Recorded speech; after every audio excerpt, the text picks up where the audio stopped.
How to Create a Glitch Monologues Season 27 Chapter 1.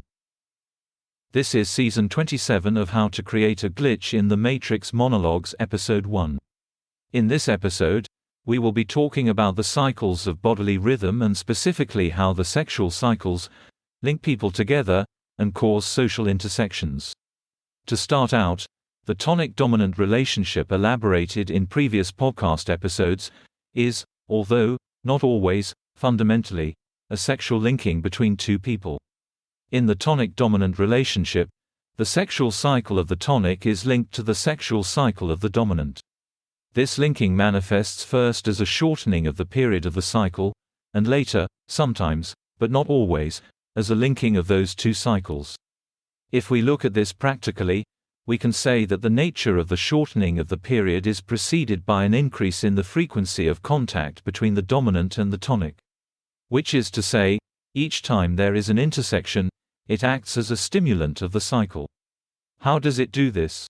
For every inhibited feeling is expressed in a parallel reality, so every inhibition of the cycle, every substitution of another cycle, produces a parallel reality in which that feeling is expressed. This results in appropriation by the possessor, that is, the one with access.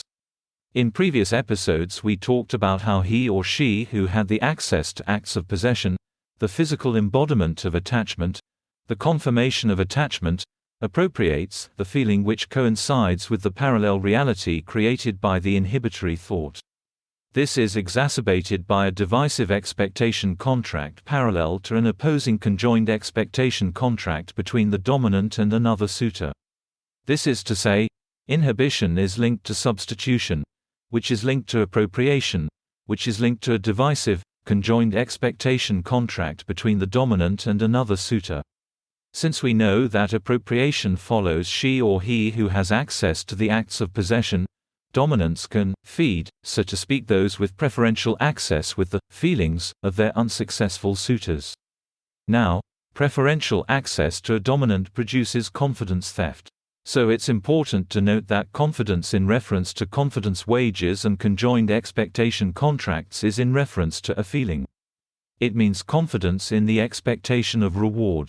Typically, dominants will maintain numerous suitors, so that they can appropriate the applicable feelings to their successful or chosen tonics. This ensures a steady confidence in the expectation matching, which produces true bonding. The interesting thing about the linking of the sexual cycle with the dominant where it does not produce synchronization is that the coupling of sexual cycles is temporary and the shortening of the regular period delayed and transient.